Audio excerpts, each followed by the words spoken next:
بسم الله الرحمن الرحيم. السلام عليكم ورحمة الله وبركاته. إن الحمد لله نحمده ونستعينه، من يهده الله فلا مضل له ومن يضلل فلا هادي له.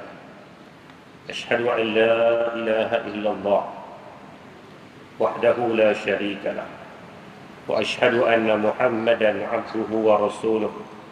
اللهم صل وسلم وبارك وأنعم على حبيبنا ونبينا وسيدنا محمد وعلى آله وأصحابه والتابعين وتابعهم بإحسان إلى يوم الدين. قال رب اشرح لي صدري ويسر لي أمري واحلل عقدة من لساني يفقه قولي. لا حول ولا قوة إلا بالله العلي العظيم. أما بعد. Hadirin mukminin, tuan-tuan dan puan-puan, mudah-mudahan dirahmati Allah Subhanahu wa taala. Alhamdulillah, puji syukur kita pada Allah Subhanahu wa taala dengan limpah kurnia taufik hidayah dapat kita bertemu pada pagi yang penuh dengan keberkatan ini. Mudah-mudahan Allah Subhanahu wa taala limpahkan kerahmatannya kepada kita bersama, insya-Allah. Pada pagi ini mari kita tengok beberapa potong hadis dari baginda sallallahu alaihi wasallam berkaitan dengan tata cara kehidupan dan adab-adab dalam kita melalui kehidupan di dunia ini. Kitab yang kita bincangkan ataupun hadis yang kita baca pada pagi ini rangkuman daripada sebuah buku yang namanya Al-Arba'un Al-Malayuwiyah fi Adab At-Ta'amuli Ma'an Nas, 40 bab yang menceritakan tentang adab dan cara kita melalui kehidupan. Tajuk pada pagi ini berkaitan dengan fi Adab At-Ta'amuli Yawmal Jumu'ah. Hadis-hadis berkaitan dengan adab dan tata cara kita hidup pada hari Jumaat. Tata cara dan adab kita pada hari Jumaat. Dimasukkan dalam tajuk ini 3 buah hadis dari baginda sallallahu alaihi wasallam. Yang pertama riwayat dari Sayyidina Aus ibn Aus an Nabi sallallahu alaihi wasallam annahu qala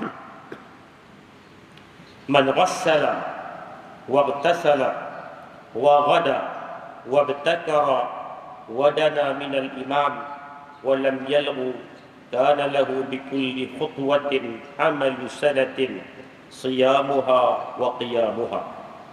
حديث حسن صحيح رواه النسائي.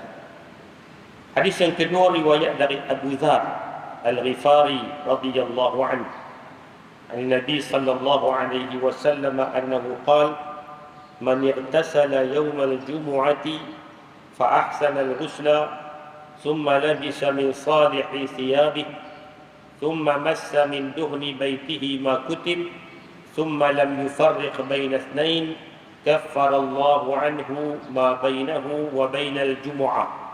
Hadis sahih riwayat dari Imam Ahmad. Hadis yang ketiga daripada Abdullah bin Busur qala jaa rajulun yatakhatta riqaban nas yawm al-jumu'ah والنبي صلى الله عليه وسلم يخطب فقال له النبي صلى الله عليه وسلم اجلس فقد آزيت وآنيت ورأى رجلا آخر مشبكا بين أصابعه قال إذا توضأ أحدكم فأحسن وضوءه ثم خرج عامدا إلى المسجد فلا يشبكن يديه فإنه في الصلاة. Hadis sahih riwayat dari Abu Dawud dalam kitabnya. Tuan-tuan dan puan sekalian, 3 buah hadis yang cerita tentang adab pada hari Jumaat. Hadis yang pertama daripada sahabat nama dia Aus ibn Aus radhiyallahu anhu. Sahabat ini nama dia dengan ayah dia nama sama, dan ini menjadi satu kebiasaan di kalangan masyarakat Arab.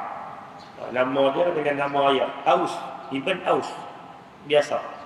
Seperti mana yang tuan-tuan kita tengok Imam Al-Ghazali rahimahullah, Nama dia Muhammad ibn Muhammad ibn Muhammad.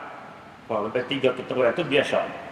Jadi Aus ibn Aus kata, Rasulullah sallallahu alaihi wasallam bersabda, sesiapa yang menyuruh orang lain mandi hari Jumaat ni, dan dia sendiri mandi, dia suruh orang mandi dan dia pun mandi, kemudian pergi awal ke masjid, di masjid awal, lalu duduk dekat dengan imam tanpa melakukan sesuatu apapun yang melegakan, maka bagi setiap langkahnya pahala yang menyamai pahala amalan orang yang berpuasa dan bangun malam secara berterusan selama setahun. Hadis hasan, hadis sahih, riwayat dari Imam An-Nasai. Nabi kata siapa yang suruh orang mandi, maknanya dia kempen orang lah, baca hadis, cerita tentang kelebihan mandi hari Jumaat, disuruh orang mandi dan dia sendiri mandi sunat Jumaat. Ini satu benda yang dituntut sungguh sebagai sunat muakkad. Mandi, dia suruh orang mandi dan dia mandi. Kemudian yang kedua, dia piawai ke masjid. Yang ketiga, dia duduk dekat dengan imam. Yang keempat, dia tak buat benda-benda yang melalaikan. Piawai tapi buat benda-benda yang melarangkan, tak kira ke. Dia kena letak 4 syarat ni. Mandi, piawai ke masjid, duduk dekat dengan imam, saf depan lah, dan pula tak buat perkara-perkara yang melalaikan. Apa ganjarannya yang Nabi janji? Pahala setiap langkah yang dia mai ke masjid itu akan dikurniakan pahala seumpama orang yang siangnya berpuasa, malamnya bangun untuk salat malam selama setahun dia buat benda tu. Nilai seimbang, setara macam tu. Makna orang yang puasa siang hari, malamnya bangun malam, setahun tiap-tiap hari dia buat benda tu, pahala sudah tentu besar. Orang yang pergi hari Jumaat buat 4 perkara tadi, mandi di masjid awal, duduk depan, dan juga tak buat benda-benda yang melalaikan, pahala sedemikian rupa besar seperti mana yang dijanjikan oleh baginda sallallahu alaihi wasallam. Dalam hadis yang kedua, riwayat dari Abu Dzar Al-Ghifari. Abu Dzar seorang sahabat yang masyhur, terkenal, nama asalnya Jundub bin Junadah radhiyallahu anhu, dari Bani Rifah, di antara orang yang awal masuk Islam, minas sabiqin al-awwalin, masuk Islam awal. Dan Abu Dzar ni bila dia masuk Islam, dia dapat Islam, dia balik ke kampung dia sampaikan Islam pada orang kampung dia. Orang kampung yang Bani Rifah ni asalnya cukup jauh dari agama. Kerja mereka merompak, menyamun, sekat orang tengah jalan. Dengan hasil dari dakwah Abu Dzar, dari hari ke hari akan masuk Islam seorang demi seorang sampai keseluruhan Bani Rifah masuk Islam. Dan ramai daripada mereka berpindah pergi duduk di Madinah selepas dari hijrah Nabi sallallahu alaihi wasallam. Bani Rifah, Abu Dzar ni jasanya cukup besar. Pun begitu, Abu Dzar disebut dalam sejarah yang cukup masyhur. Bila duduk di Madinah, pernahlah satu hari dia pergi sembang dengan Nabi. Dia minta jawatan kat Nabi. Dia minta jawatan. Pada dia tengok orang yang dapat abuan tu, dapat tempat tu, dapat, dia kata tak ada apa, lebih-lebih sikit. Jawatan apa-apa pun lah, bagilah kat dia. Maka kata Nabi sallallahu alaihi wasallam, ya Abu Dzar, innaka dha'if wa innaha la amanah wa innaha khizyun wa nadamat yaumal qiyamah, atau kama qala. Wahai Abu Dzar, kamu lemah daripada nak pikul jawatan. Kamu tak layak, kamu tak mampu. Nabi bukan nafikan Abu Dzar orang bagus. Abu Dzar orang bagus. Nabi bukan kata tak boleh, hang masuk Islam lama pun tapi hang tak bagus. Tak. Dia orang bagus. Dia orang awal masuk Islam. Dia orang yang cukup hebat dari sudut ibadah. Tapi dari sudut nak pikul tanggungjawab, Nabi kata innaka dha'if, kamu tak boleh. Kerana ini tanggungjawab amanah. Ini tanggungjawab besar. Jawatan ini tanggungjawab amanah. Wa innaha khizyun wa nadamati yaumil qiyamah. Tapi dia boleh jadi penyesalan. Dia boleh jadi satu malapetaka kepada orang yang dapat jawatan di dunia, tapi jawatan itu dia tak tunaikan tanggungjawab, dia jadi penyesalan pada hari kiamat kelak. Maka Abu Dzar okey. Ada cerita dia sebut kata Abu Dzar Al-Ghifari. Dia sebut hadis Nabi sallallahu alaihi wasallam. Kata Nabi, sesiapa yang mandi pada hari Jumaat siapa yang mandi pada hari Jumaat dan menyempurnakan mandinya. Mandi dengan cara yang betul ya. Mandi sempurna. Cantikkan mandi. Kemudian memakai pakaian terbaik. Pakai pakaian terbaik. Mengenakan wangi-wangian. Mengenakan wangi-wangian. Tidak memecah belahkan antara dua orang. Maksudnya apa? Bila dia pergi ke masjid, dia tak langkah orang ikut da'na. Pergi dengan penuh adab dan tata caranya, maka Allah akan mengampunkan baginya dosa-dosanya di antara dua Jumaat. Ini satu lagi. Mandi, macam tadi juga lebih kurang. Nabi kata mandi, sempurnakan mandi, pakai pakaian yang paling baik, yang paling bagus yang dia ada, pakai wangi-wangian, pergi masjid, tak ganggu orang. Maknanya orang duk ada, dia pergi langkah-langkah adab, pergi dengan cara adab yang elok, maka ganjarannya Allah akan kafarahkan dosa-dosanya dalam tempoh hari Jumaat ni sampai ke minggu depan. Satu minggu jaminan dari Nabi SAW, dosa akan dikafarahkan. Dalam syarah hadis disebut, apabila hadis yang datang dalam bentuk kafarah dosa ni, maka fahamlah dosa-dosa yang dimaksudkan itu adalah dosa-dosa kecil. Hadis yang cerita kalau berwudu dosa akan keluar, kalau orang buat sekian-sekian tu dosa akan terampun. Dosa-dosa yang terampun ni adalah dosa-dosa kecil. Dosa-dosa yang tidak disengajakan, ataupun dosa yang disengajakan tapi dia berbentuk masih pada peringkat dosa kecil. Adapun dosa yang berstatus kabair, dosa-dosa besar, maka tak dapat tidak, diperlukan kepada proses taubat nasuha. Diperlukan kepada proses minta ampun secara bersungguh-sungguh, baru Allah Subhanahu wa taala akan ampunkan. Hadis sahih riwayat dari Imam Ahmad. Hadis yang ketiga, Abdullah bin Busur berkata, datang seorang lelaki melangkahi para jemaah yang sedang duduk mendengar khutbah Nabi sallallahu alaihi wasallam pada hari Jumaat. Sebab Nabi nama dia Abdullah bin Busur. Abdullah bin Busur ni sahabat muda, dan dia menjadi sahabat di kalangan orang sahabat-sahabat muda, sahabat-sahabat kanak-kanak ni yang paling akhir meninggal. Yang paling akhir meninggal adalah Abdullah bin Busur. Kerana pernah terjadi waktu dia kecil, dia pergi jumpa dengan Nabi sallallahu alaihi wasallam. Nabi kata kat dia, Nabi kata ya'ishu hadzal ghulam qarna. Budak ni dia akan hidup satu kurun 100 tahun. Panjanglah, makna budak ni umur panjang, Nabi kata macam tu. Dan ternyata umur dia menghampiri 100 tahun. Pada dia meninggal, dia jadi di kalangan sahabat kanak-kanak yang paling akhir meninggal dunia. Abdullah bin Busur. Abdullah bin Busur kata satu hari waktu solat Jumaat, ada seorang mat. Dia main lambat. Orang dah penuh. Dia main lambat, dia duduk langkah jemaah ni. Kan sahabat Nabi dia pemain, style sahabat dulu pemain, dia akan penuhkan saf depan lah. Penuhkan rapat semua. Sampai dia ni main lambat, dia langkah orang. Dia duduk langkah orang nak pergi ke depan. Maka Nabi SAW bersabda. Nabi kata duduk. Waktu tu Nabi sedang sampaikan khutbah. Dia duduk langkah orang, Nabi kata duduk. Sesungguhnya engkau telah datang lambat dan mengganggu orang lain. Perbuatan orang ni, dah main lambat. Perbuatan duduk langkah orang, duduk, ini mengganggu orang. Duduk. Nabi arahkan. Ini menunjukkan kata interaksi seorang khatib ketika sedang menyampaikan khutbah dengan jemaah itu tidak membatalkan khutbah. Interaksi dah. Tak Nabi arahkan, Nabi dah duduk.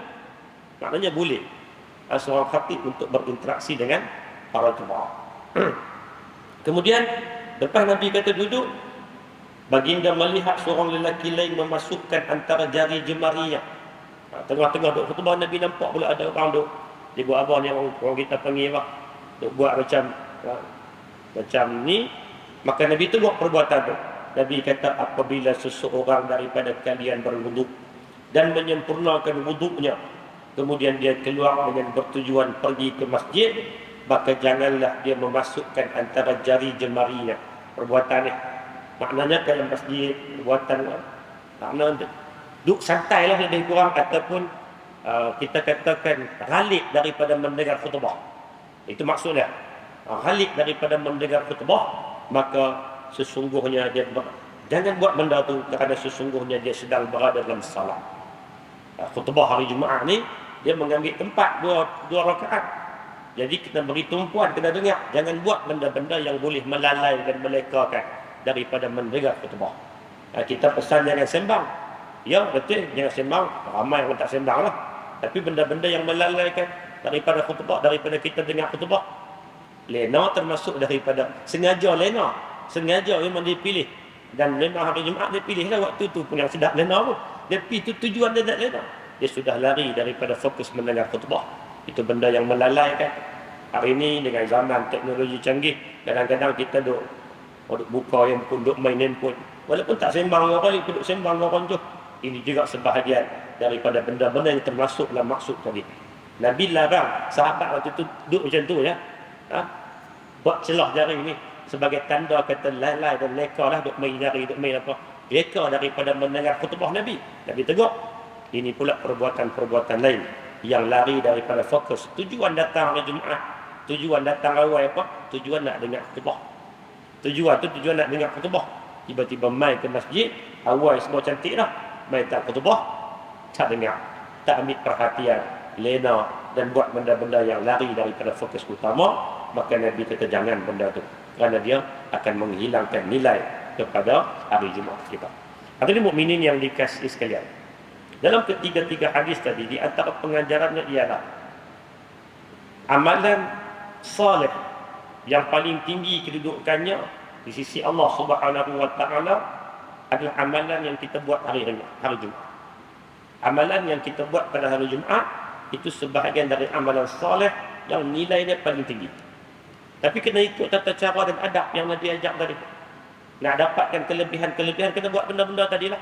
Dengan mandinya, dengan pergi masjid awalnya, dengan tidak mengganggu orang, dengan dengar fokus khutbah. Ini semua benda-benda yang kita katakan dia akan menambahkan kualiti ibadah kita, kualiti amalan kita untuk dapat kesempurnaan pada hari Jumaat. Kemudian dalam hadis tadi juga di antara benda yang boleh kita faham bagaimana Allah memberikan kelebihan hari Jumaat ni kepada umat kita, umat Nabi sallallahu alaihi wasallam, yang tidak diberi kepada umat-umat sebelumnya. Kelebihan pada hari Jumaat. Di antara kelebihan yang paling besar pada hari Jumaat, dia ada satu waktu khusus yang disebut sebagai waktu yang sangat mustajab doa. Para ulama berbeza pada menentukan bila waktu ni. Ada kata waktu tengah khatib berhenti khutbah. Tapi kebanyakan ulama berpandangan, majoritinya kata waktu yang mustajab doa itu terletak pada waktu selepas asar dan sebelum daripada maghrib. Hari Jumaat ni macam hari ni kita duduk ni, selepas daripada asar dan sebelum dari maghrib, itu adalah waktu yang sebahagiannya mustajab doa. Maka jangan lepas pulang untuk kita meminta doa. Mintalah sesuatu dari Allah Subhanahu wa taala. Kerana doa adalah ibadah, dan ibadah yang paling mudah, ibadah yang tidak memerlukan kepada modal besar, ibadah yang kita minta doa. Waktu ibadah doa ni kadang-kadang orang lupa.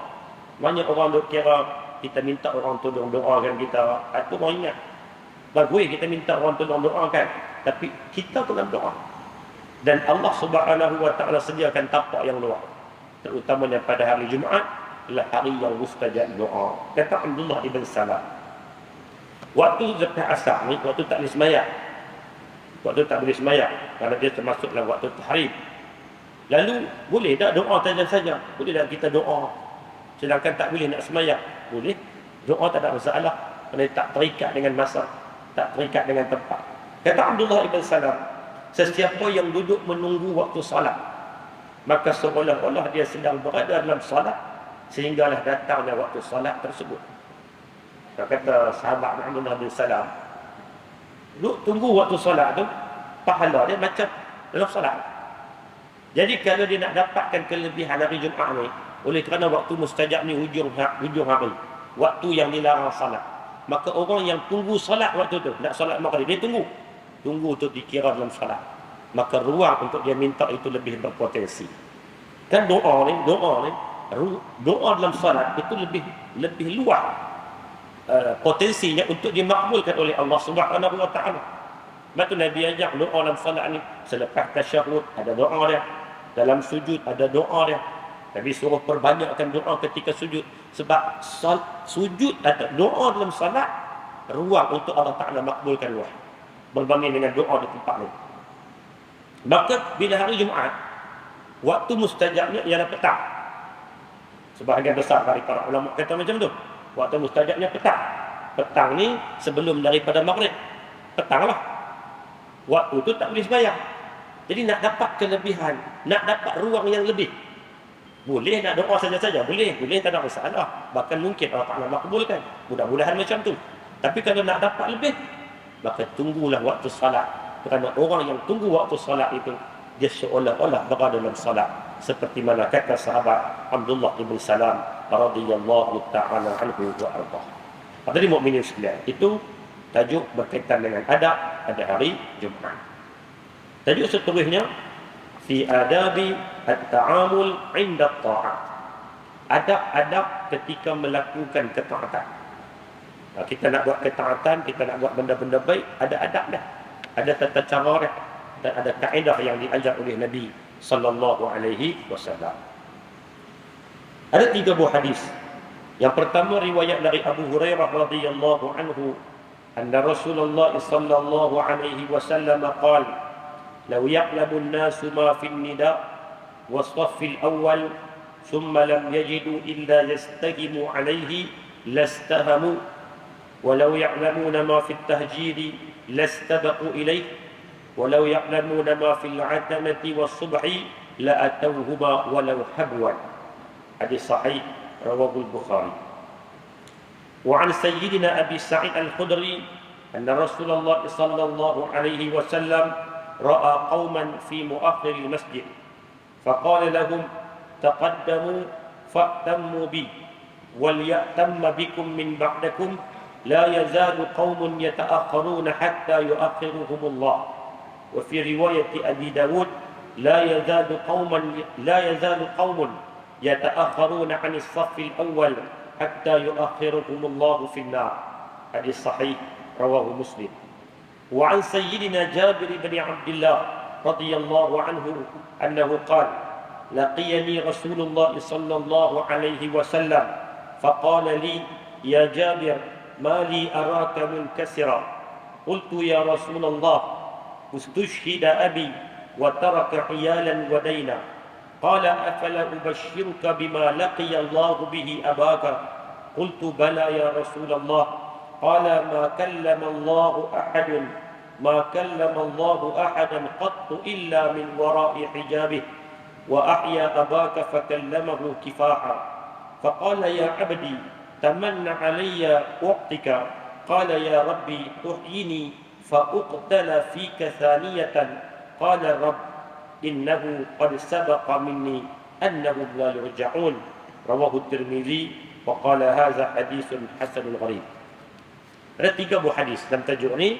Yang pertama riwayat dari Abu Hurairah radhiyallahu anhu. Kata Abu Hurairah, Nabi sallallahu alaihi wasallam bersabda, sekiranya manusia itu mengetahui kelebihan azan dan salat di saf yang pertama. Kalau orang tahu ada kelebihan pada azan dan salat pada saf yang depan, saf pertama, kemudian mereka tidak akan dapat peluang melakukannya. Tak boleh. Nak azan tak boleh kerana ada Tok Bilal dah. Nak pergi sembahyang depan, saf yang pertama tak boleh kerana ramai orang. Kemudian dia tak dapat peluang untuk melakukan kecuali dengan mencabut undi. Kecuali dengan buat pilihan raya contohlah. Nak pergi saf depan ni kena mengundi dulu. Sedangkan orang tu tahu kata kelebihan, nescaya mereka semua akan buat undi untuk mendapatkan peluang tersebut. Kalau orang tahu. Nabi kata kalau orang tahu pahala yang ada pada azan. Azan ni payahlah ada buat undi, dia ada bukan azan tu. Kita ada bila, tak apalah. Pada sembahyang di saf depan. Kalau orang masing-masing tahu ganjaran di saf depan ni hebat besar dan semua nak berebut sampai tak boleh nak isi semua melainkan dengan buat pengundian, nescaya orang akan mengundi untuk nak dapatkan saf depan. Kerana peluang yang disediakan itu cukup besar. Sekiranya manusia itu mengetahui kelebihan sampai di masjid pada awal waktu, nescaya mereka akan berlumba-lumba mendapatkan. Kalau orang tahu pergi masjid awal ni bagus, pakak berebut dah. Pakak berebut. Sekiranya manusia itu mengetahui kelebihan salat isyak dan salat subuh berjemaah, nescaya mereka akan mendatanginya walaupun dengan merangkak. Walau hadwan, walaupun kena merangkak susah nak pergi ni, dia akan pergi kerana dia tahu kelebihan yang ada di sana. Fadilat yang cukup besar yang dijanjikan oleh Nabi SAW. Hadis ini Nabi tunjukkan tiga benda. Tiga benda yang benda tu susah sebenarnya. Dia bukan mudah. Benda tu susah. Tapi nilai dia besar. Yang nilai tu manusia tak tahu. Sama ada tak tahu ataupun tak ambil tahu ataupun tahu tapi tak peduli. Iaitulah sembahyang di saf depan. Yang keduanya di masjid awal. Yang ketiganya salat berjamaah, khususnya pada waktu maghrib, pada waktu isyak dan waktu subuh. Orang akan pergi, orang akan berebut. Kalau perlu lawan, kalau perlu buat, orang akan berebut untuk dapatkan kelebihan-kelebihan. Dalam hadis yang kedua riwayat dari Abu Sa'id Al-Khudri, meriwayatkan bahawa Rasulullah sallallahu alaihi wasallam melihat satu kaum yang sampai lambat ke masjid. Satu hari Nabi tengok ada orang main lambat. Lalu Nabi kata kat mereka ni, marilah datang ke depan. Pemain lambat mereka duduk belakang, duduk buat kerja-kerja. Nabi kata main depan. Penuhkan saf yang pertama terlebih dahulu. Dan ikutlah aku. Nescaya orang-orang yang selepas kalian akan mengikuti kalian. Nabi kata main depan ni, penuh dulu. Ikutlah. Nanti orang main kemudian dia akan ikut kamu. Seterusnya macam tu. Jangan main dah lambat, duduk belakang pula. Itu teguran Nabi kepada para sahabat. Kemudian Nabi kata, satu kaum yang sentiasa datang lambat. Memang style lambat ni, Allah akan melambatkan mereka. Allah akan lambat. Berarti kata, rahmat Allah pun lambat bagi kat mereka. Keberkatan pun lambat, kebaikan pun lambat. Sebab dia pilih lambat. Nabi nak sebut kata apa? Usahakan dalam perkara ketaatan, bersegera, berebut, bagi cepat dalam perkara ketaatan. Sebab tu Al-Quran guna perkataan wasari'u dan bersegeralah. Berebut, sari'u ni mana cepat. Ila maghfiratin min rabbikum. Bersegera, cepatlah untuk minta ampun dari Allah. Mana perkara-perkara ketaatan, perkara-perkara bagus ini, jangan dahulukan orang, kita kena dahulukan dia. Dahulukan orang ni pada perkara apa? Nanti dia sebut. Pada perkara urusan dunia, kita dahulukan orang. Tapi pada perkara-perkara ketaatan, kita kena saling berebut. Fastabiqul khairat. Saling usaha untuk buat kebaikan. Berlumba-lumba untuk buat kebaikan. Dalam satu hadis, Jabir bin Abdullah berkata, Rasulullah SAW berjumpa dengan aku. Lalu berkata, wahai Jabir, mengapa engkau begitu sedih? Aku menjawab, wahai Rasulullah, ayahku telah syahid dalam peperangan dan dia meninggalkan keluarganya dan hutang piutang. Rasulullah bersabda, mahukah aku berikan kepadamu kabar gembira tentang apa yang dibawa ayahmu untuk bertemu dengan Allah? Maka aku berkata, sudah tentu wahai Rasulullah. Rasulullah lalu bersabda, Allah tidak akan berkata-kata dengan seorang pun kecuali melalui belakang tabir. Dia menghidupkan ayahmu dan berkata-kata dengannya secara langsung. Allah berkata kepadanya, wahai hambaku, mintalah kepadaku satu hajat, aku akan penuhi untukmu. Ayahmu lalu berkata, wahai Tuhanku, hidupkanlah aku semula supaya aku terbunuh di jalanmu sekali lagi. Allah berkata, sesungguhnya aku telah menetapkan bahawa orang yang mati tidak akan hidup kembali. Hadis ini panjang. Cerita tentang Jabir bin Abdullah dan ayahnya. Jabir sahabat Nabi. Ayah dia juga sahabat Nabi. Jabir bin Abdullah, ayahnya Abdullah bin Amr bin Haram radhiyallahu anhu. Mereka dua beranak ni sahabat. Dan ayah ni di antara naqib, di antara ketua kepada orang-orang Ansar.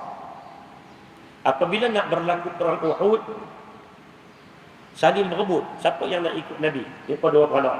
Ayah ke Pak ayah ke anak.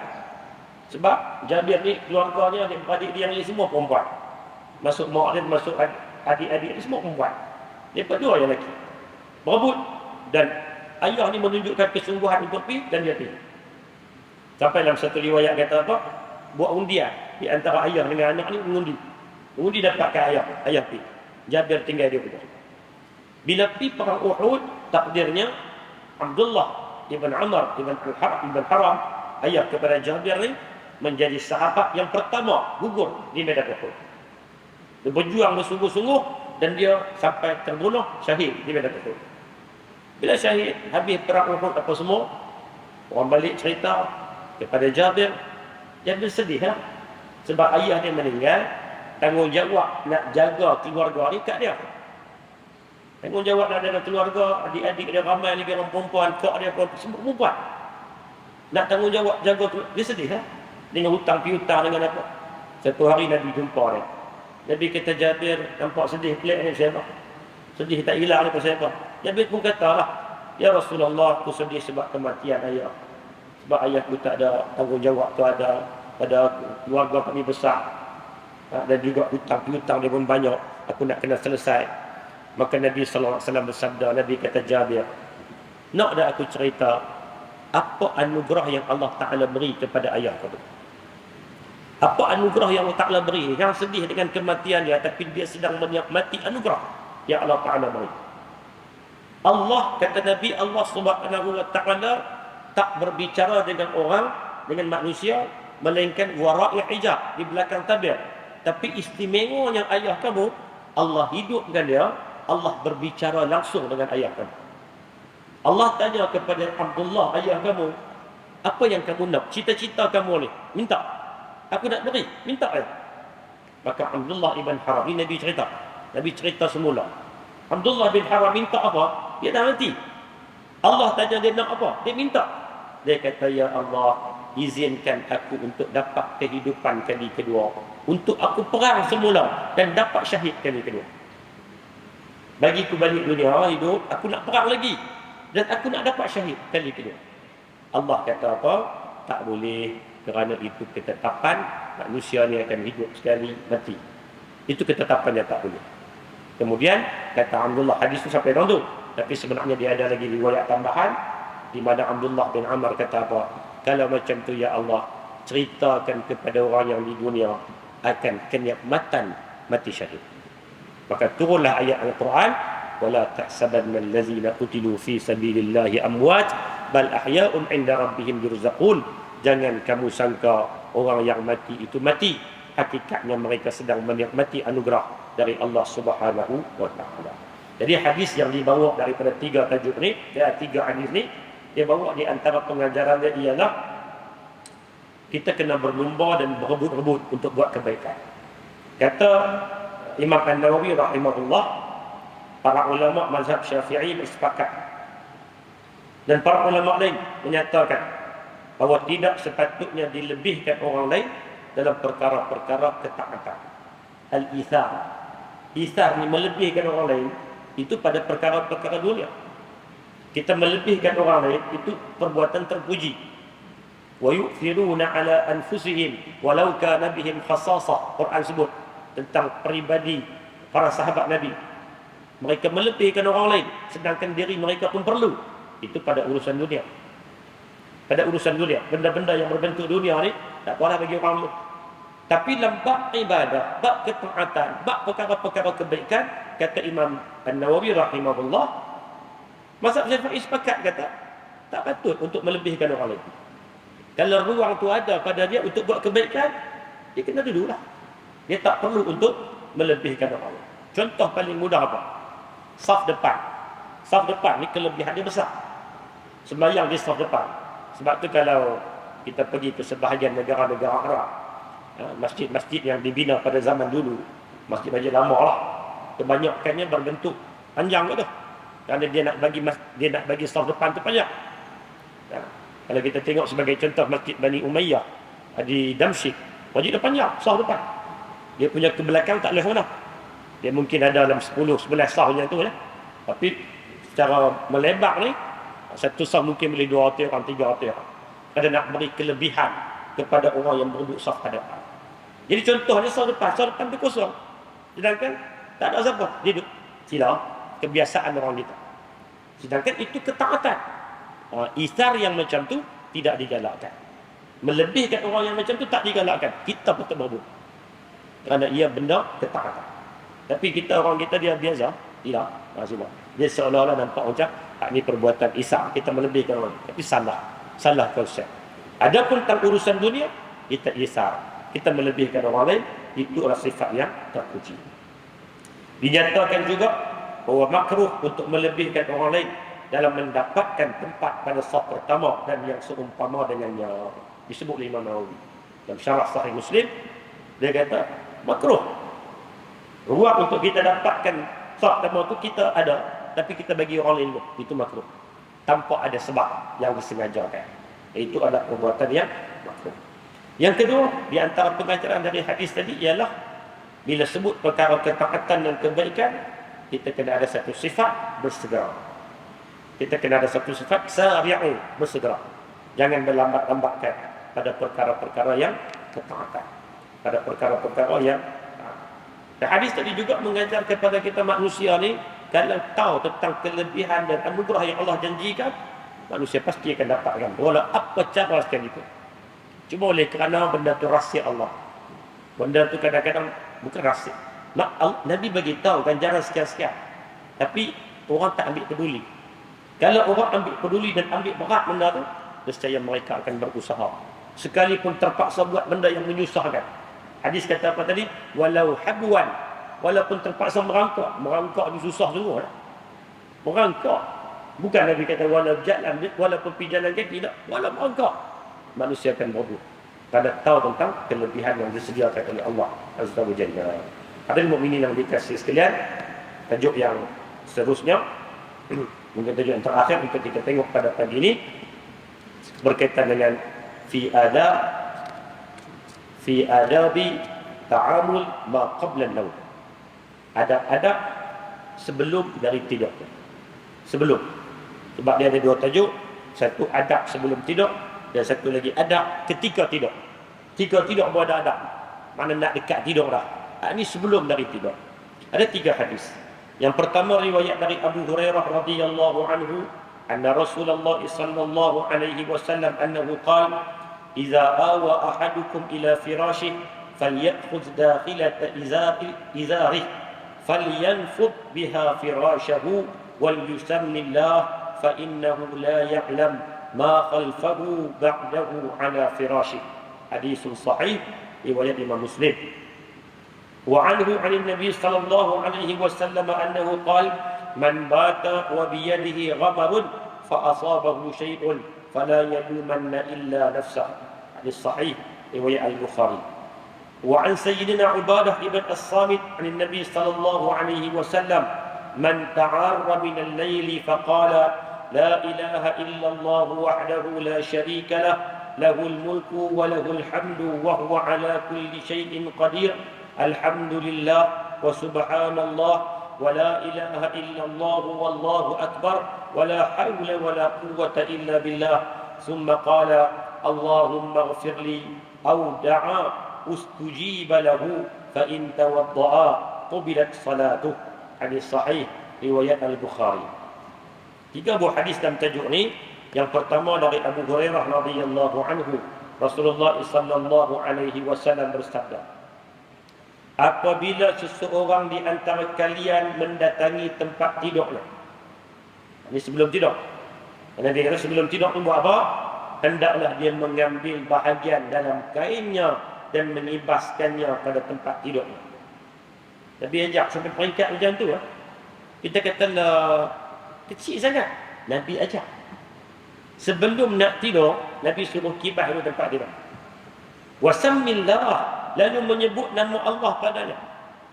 Bismillah, sebut nama Allah. Sambil-sambil kibas sebut nama Allah. Sesungguhnya dia tidak tahu apa yang datang pada tempat tidurnya selepas dia meninggalkannya. Walaupun hadis ini dia bukan kata bangun tidur pagi tadi kita tak kemas dah, tak kemas semua cantik dalam tempat tidur. Bila nak tidur semula, Nabi suruh buat pula benda tu. Rutin tu buat pula. Kibah tempat tidur, baca bismillah. Kalau Nabi kata, kita tak tahu. Kok ada gangguan, makhluk iblis apa yang kita tak nampak, kita tak tahu. Sejak daripada bangun tadi, mungkin ni nak tidur pula, kita tak tahu tempat ni iblis buat apa. Maka minta lindung dari Allah Subhanahu wa ta'ala dengan cara kibah. Kibah itu sebagai satu simbolik. Sambil kita baca doa, minta lindung dari segala gangguan dan sebagainya. Sebutlah nama Allah. Paling ringkasnya, bismillah. Hadis yang kedua riwayat dari Abu Hurairah. Kata Nabi SAW, sesiapa yang tidur di malam hari dalam keadaan pada tangannya terdapat sisa-sisa lemak atau bau daging. Tangan duk ada lagi sisa lemak apa semua duk makan ini, tak cuci, tidur. Kemudian berlaku sesuatu padanya pada malam tersebut. Adalah binatang hidup, hinggap ke apa ke, tangan tak cuci, maka tiadalah yang harus dia persalahkan kecuali dirinya sendiri. Nabi kata jangan duk salah siapa lah, itu tanggungjawab sendiri. Ni benda-benda yang simple, benda-benda yang ringkas, tapi Nabi ajak tata cara. Maknanya apa? Sebelum nak tidur, pastikan kita dalam keadaan bersih. Sebab tidur ni dia diistilahkan sebagai muqaddimah kepada kematian. Muqaddimah kepada kematian. Maka bila muqaddimah kematian ni, bila kita nak mati, kita buat persiapan. Demikianlah kita nak mati kecil, diistilahkan. Yang kita pun tak tahu esok ni nak bangun kena apa, kita tak tahu. Maka kita kena persiapkan diri dalam keadaan bersedia seolah-olah kita nak menghadap Allah Azza wa Jalla. Maka janganlah dalam keadaan tak bersedia. Nabi kata, kalau kita tak basuh tangan, tak cuci, tak apa, lalu adalah gangguan-gangguan, itu bukan tanggungjawab kita, sebab kita tak bersedia. Dalam hadis yang ketiga, kata Ubadah bin As-Samit, sesiapa yang terjaga di tengah malam, tidur terjaga, lalu dia membaca La ilaha illallah wahdahu la syarika lah, lahul mulku wa lahul hamdu wa huwa ala kulli syai'in qadir, alhamdulillah wa subhanallah wa la ilaha illallah wallahu akbar, la hawla wa la quwwata illa billah. Apa jadi dia? Orang yang baca doa tu, tadi Nabi kata, orang yang baca doa macam yang kita sebut tu, dia punya ganjaran dia apa? Kemudian dia berdoa, Ya Allah, ampunkan aku, ataupun dia baca sebarang doa, maka Allah akan memperkenankannya. Orang yang terjaga tengah malam itu terjaga. Jaga, dia buat apa? Dia baca doa. La ilaha illallah wahdahu la syarika lah, lahul mulku wa lahul hamdu wa huwa ala kulli syai'in qadir, alhamdulillah wa subhanallah wa la ilaha illallah wallahu akbar, la hawla wa la quwwata illa billah. Allahumma ghfirli, ataupun dia doa dengan apa-apa bahasa pun, Ya Allah ampunkan aku. Ganjaran dia apa? Allah akan perkenankan. Allah akan perkenankan. Orang yang boleh bangun tengah malam. Bangun ni bukan kata bangun, dia bangun dalam keadaan dia memang plan dah bangun, kemudian dia pergi sembahyang tahajud, itu lagi besar lah ganjaran dia. Ini orang terbangun, terjaga tengah malam. Tidur terjaga, baca macam tidur balik. Ganjaran tetap dapat. Kerana dia telah mengisi ruangnya dengan berdoa kepada Allah Subhanahu wa ta'ala. Dalam hadis tadi dia mengajak kepada kita adab yang kita patut amalkan sebelum tidur ni apa? Kita serah diri pada Allah. Iaitulah dengan cara berdoa, dengan cara membaca bismillah, dan dengan cara kita buat persiapan, minta jauh daripada segala gangguan iblis syaitan yang kita tak nampak. Kata dia mukminin, saya nak lengkapkan dengan satu lagi tajuk sebab dia ada kaitan, iaitulah hadis-hadis berkaitan dengan sebelum tidur. Ini ketika nak tidur. Dekat dah dengan nak tidur ni, apa doa yang patut kita baca. Ada 3 buah hadis yang saya ringkaskanlah. Yang pertama daripada Fatimah Sayyidina Ali, riwayat hadis ni, dia kata Fatimah radhiyallahu an satu hari datang jumpa Nabi sallallahu alaihi wasallam. Dia datang jumpa Nabi, Fatimah mengadu kat Nabi, ya ayah, tangan ni duk jadi macam kematu, duk buat roti, duk kisar roti, duk buat apa ni, boleh tak cari seorang pembantu? Naik ke rumah, tolong buat kerja-kerja ni lah. Ni tangan pun naik kematu lah, duk giling, kan proses buat roti, duk giling apa semua ni. Lalu bila Fatimah mengadu macam tu dekat Nabi,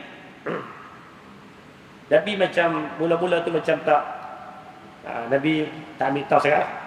Nabi tak respon terus. Tapi bila aduan tu mai 2-3 kali, Fatimah mai mengadu kat Nabi benda yang sama. Nabi jawab. Nabi kata, wahai Fatimah, ala adullukuma ala khairi mimma sa'altuma. Iza akhaztuma madaji'akuma aw ataituma ila firashikuma fasabbiha 33 wa ahmada 33 wa kabbara 34 fahuwa khairun lakuma min khadim. Kata Nabi, Fatimah, Ali, Nabi sebut kepada dua-dua, hampa mai minta khadam nak bantu proses buat kerja rumah. Nak tak? Aku ajarkan kepada hampa berdua satu benda yang lebih hebat. Apabila hampa nak tidur, pergi ke tempat tidur, dekat dengan tilam, tempat pembaringan, hampa sebut subhanallah 33 kali. Alhamdulillah 33 kali. Allahu Akbar 34 kali. Benda tu Nabi kata hampa buat tu ya, nilainya lebih besar daripada seorang khadam yang hampa dapat. Nilainya lebih besar dari seorang khadam yang hampa dapat meringankan kerja rumah hampa. Tapi dengan hampa buat dari ganjaran yang Allah Ta'ala beri itu cukup besar. Bukan makna kata Nabi nak sebut hampa baca doa-doa tu khadam akan muncul. Tak. Nabi nak abang kata khadam tu menolong hampa tak proses bagi tak letih di dunia ya. Tak letih kerja-kerja rumah ya. Tapi kalau hampa puncak tadi ketika nak tidur, mudah-mudah ganjaran dah sangat besar di sisi Allah Subhanahu wa taala. Itulah tasbih, tahmid, takbir macam kita nak sebut lepas solat 33, 34 kali, maka Allah Subhanahu wa taala beri ganjaran yang cukup hebat kepada kita. Dalam hadis ini riwayat dari Hafsah katanya, kana Rasulullah sallallahu alaihi wasallam idza akhadha matja'ahu ja'ala kaffihi yumna tahta khaddihi al-ayman. Kata Hafsah isteri Nabi, anak kepada Sayyidina Umar bin Al-Khattab radhiyallahu anhu, Nabi apabila nak berbaring di tempat tidur dia, Nabi akan letak kaffahu, tapak tangan kanan ni dekat pipi sebelah kanan. Maknanya apa? Nabi berbaring sebelah kanan mengiring, pipi ni letak atas tapak tangan. Cara tidur Nabi itu adalah cara tidur yang menunjukkan perhambaan, tawaduk. Tawaduk, tidur mengiring tak ni tawaduk. Memang susah. Benda tu susah, tapi simbol yang Nabi nak tunjuk kata kita ni hamba. Kita ni hamba sampai ke peringkat yang macam tu. Dan dia bukanlah kata kena tidur macam tu benda wajib dah, tapi itu satu sunnah, satu cara. Dan yang lebih besar dari kaedah tu Nabi nak sebut kata apa? Kita dalam hidup kita sekali pun waktu nak tidur kena tunjuk kata kita ni hamba. Kena tunjuk, kena rasa diri ni kata kita ni hamba, lekeh tak ada apa. Tunjuk bagaimana Nabi SAW tunjuk simbol yang macam tu. Dalam hadis yang ketiga, riwayat daripada Al-Bara' ibn Azib, Nabi kata Al-Bara' ibn Azib, Nabi SAW memerintahkan apabila nak tidur, bacalah. Ini doa tidur yang datang warid dari Nabi SAW. Doa ni kalau boleh hafal cukup cantik. Nabi kata, Allahumma aslamtu nafsi ilaika wa wajjahtu wajhi ilaika wa fawwadtu amri ilaika wa alja'tu zuhri ilaika raghbatan wa rahbatan ilaika la malja'a wa la manja minka illa ilaika amantu bi kitabika allazi anzalta wa nabiyyika allazi arsalta fa in mata 'ala al-fitrah. Nabi kata kalau orang tu baca doa ni kemudian dia tidur, fa in mata, tiba-tiba ditakdirkan dia mati, mata 'ala al-fitrah, dia telah meninggal dalam keadaan fitrah, dalam keadaan suci, dalam keadaan bersih. Doa tidur yang ini macam Allahumma, panjang sikit lah, tapi kalau boleh apa cantik, Allahumma aslamtu nafsi ilaika wa fawwadtu amri ilaika wa alja'tu zahri ilaika raghbatan wa rahbatan ilaika la malja'a wa la manja minka illa ilaika amantu bi kitabika allazi anzalta wa nabiyyika allazi arsalta. Maksudnya, ya Allah, aku serah diri kepada Engkau. Aku serah urusan muka aku kepada Engkau. Aku serahkan segala urusan belakang depan aku kepada Engkau. Ya Allah, tempat sandaran aku hanyalah Engkau. Tidak ada tempat sandaran lain melainkan kepada Engkau. Aku beriman dengan Rasul yang Engkau utuskan dan aku beriman dengan risalah yang Engkau turunkan. Baca doa tu tiap-tiap malam. InsyaAllah orang yang meninggal, ditakdirkan dia meninggal dalam keadaan fitrah. Ditakdirkan dia dapat hidup dalam keadaan aman. Ini doa yang diajar oleh Nabi sallallahu alaihi wasallam. Dalam tajuk ni dia baru masuk tiga hadis, tapi sebenarnya saya pernah sebut dulu, sebenarnya doa dan adab untuk kita tidur ni cukup banyak. Kalau kita nak baca dan semua buat benda yang Nabi buat sebelum dari tidur, hilang mengantuk. Sebab banyak sungguh amalan-amalan sebelum tidur. Sekurang-kurangnya daripada banyak tu, ambillah 2-3 untuk kita jadikan amalan. Antara benda yang penting yang Nabi sebut adalah baca ayat kursi, baca 3 qul, kemudian baca 2 ayat akhir dari surah Al-Baqarah, amanar rasulu bima unzila ilaihi min rabbih wal mu'minun, sampai habis. Kemudian baca doa tadi. Yang tu pun dah lengkap, insya-Allah. Mudah-mudahan kita bersedia untuk tidur tu seolah-olah kita bersedia untuk menghadap Allah Azza wa Jalla. Hadirin mukminin yang dikasihi sekalian, mudah-mudahan rangkuman hadis-hadis yang kita baca tadi memberikan kebaikan dan pengajaran pada kita, insya-Allah, untuk kita jadikan panduan dan pedoman dalam kita menjalani kehidupan seharian sebagai hamba Allah Subhanahu wa taala. Tajuk yang akan datang, insya-Allah, kita akan cerita tentang adab kita dengan mimpi. Mimpi. Nabi ajar. Mimpi. Kita tidur. Tidur ni aktiviti. Mana ada orang tak tidur? Kalau tak tidur. Tidur ni memang kena tidur. Jadi bila tidur, dia akan terdedah dengan beberapa perkara. Ada yang gangguan tidur, ada mimpi dan sebagainya. Dan Islam mengajar apa kaedah apabila seorang tu dapat mimpi dalam tidur. Mimpi ni pun banyak kategori. Ada mimpi dari Allah, ada mimpi yang gangguan syaitan, ada mimpi yang macam-macam. Dan ada kaedah dan tata cara dia apabila seseorang itu bermimpi, yang insya-Allah kita akan tengok dalam pertemuan yang akan datang jika diizinkan oleh Allah Subhanahu wa taala. Yang baik dari Allah Subhanahu wa taala, tersalah, tersilap, terkasar bahasa dan sebagainya, saya mohon ampun dari Allah, mohon maaf dari tuan-tuan sekalian. A'udzubillahi minasyaitonirrajim. Bismillahirrahmanirrahim. Allahumma ij'alna minal ladzina idza ahsanu istabsharu wa idza asa'u istaghfaru waj'alna minal ladzina yastami'una al-qawl fayattabi'una ahsana. Rabbana hab lana min azwajina wa dhurriyyatina qurrata a'yun waj'alna lil muttaqina imama. ربنا لا تزغ قلوبنا بعد إذ هديتنا وهب لنا من لدنك رحمة إنك أنت الوهاب. ربنا آتنا في الدنيا حسنة وفي الآخرة حسنة وقنا عذاب النار. وصلى الله على محمد وعلى آله وصحبه وسلم والحمد لله رب العالمين. قولوا قولي هذا وأستغفر الله العظيم والسلام عليكم ورحمة الله وبركاته.